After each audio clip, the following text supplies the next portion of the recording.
When you look at our world today, towering skyscrapers, massive metro lines crisscrossing cities, have you ever just stopped and wondered what kind of person actually builds all this? It takes more than just an engineer.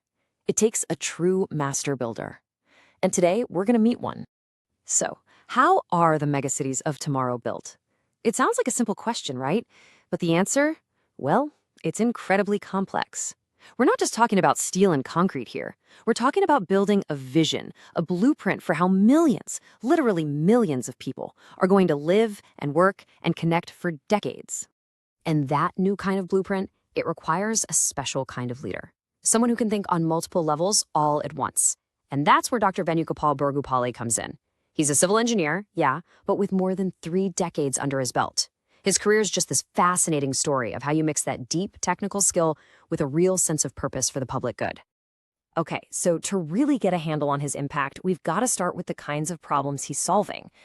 We're talking about incredibly difficult challenges. This is really the foundation of what it means to be a modern master builder. Think about any big city today. There's this constant push and pull, right? On one hand, you've got this need for progress, new metro lines, new buildings. On the other, you have to preserve what's already there, the history, the culture. How do you sneak a brand new subway through a city that's hundreds of years old without destroying it? It's like walking a tightrope. And this is exactly where Dr. Venugopal's work shines. He's known for meticulously planning these projects to, thread the needle, making sure these historical sites are protected. It's just proof that you can build for the future without erasing the past. So, what's his secret? Well, it's all about a toolkit of really smart innovations. Let's take precast construction, for example, something he's a huge advocate for. Now, instead of trying to build everything right there on a busy, chaotic city street, you manufacture big sections in a controlled factory. Then you just bring them in and assemble them. It's kind of like building with giant high-tech Legos. And this is a total game changer. Why? Because it's way faster, it causes way less disruption for everyone living there, and honestly, it's just a whole lot safer for the workers.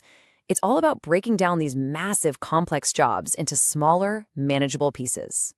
And that right there, that really gets to the heart of his whole approach. You can have this huge, city-shaping vision, but it's completely worthless if it's not built on a solid foundation of careful, precise, hands-on work.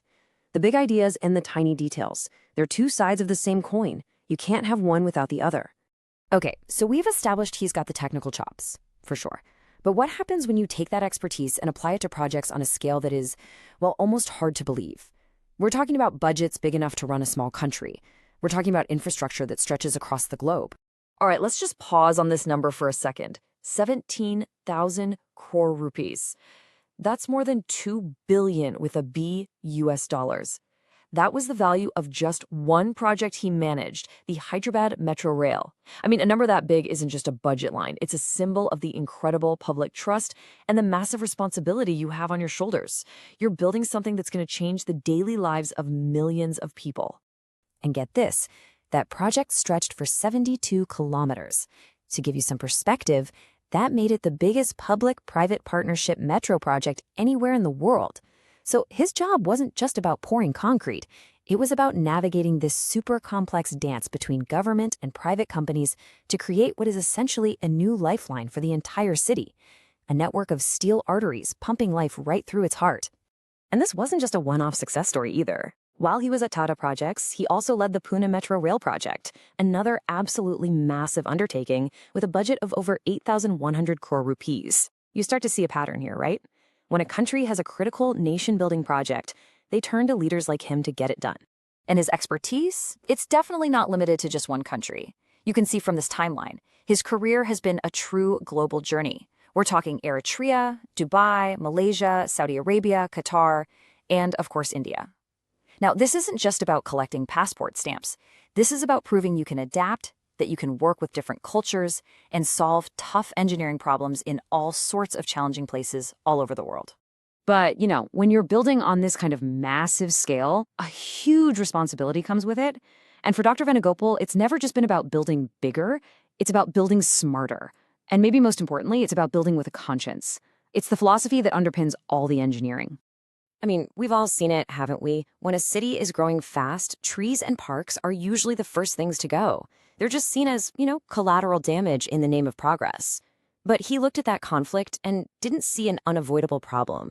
He saw an engineering challenge that just needed a better solution. So what did he do? He pushed for a totally different approach.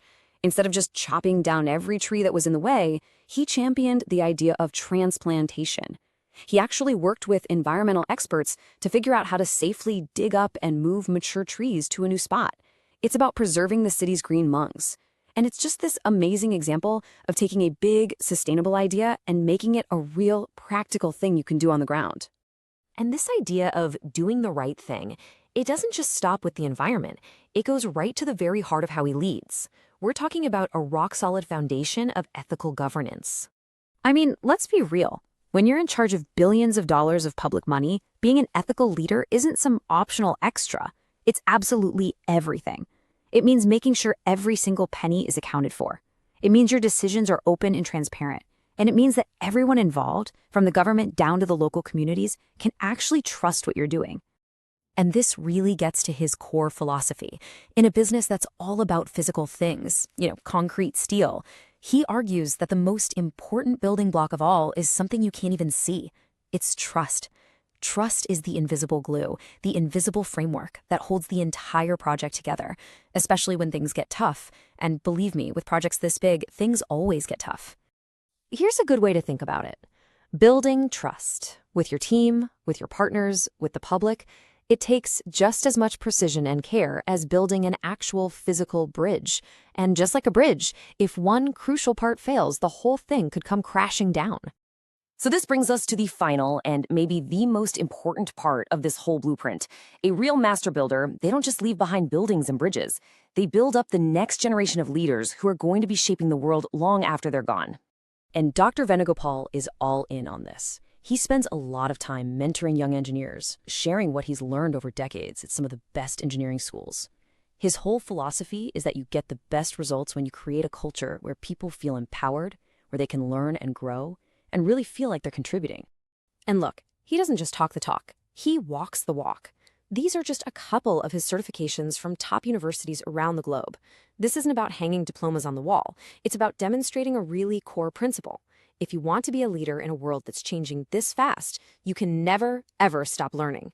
It's the only way to stay ahead of the curve. So that brings us all the way back to where we started. What is the real foundation of a city that's ready for the future? After all this, you start to realize it's probably not just steel or concrete. Maybe the real blueprint, the master plan, is all about a certain kind of leadership, one that blends incredible technical skill with a real conscience for the planet and a non-negotiable commitment to doing things the right way. But hey, that's just my take. What do you think?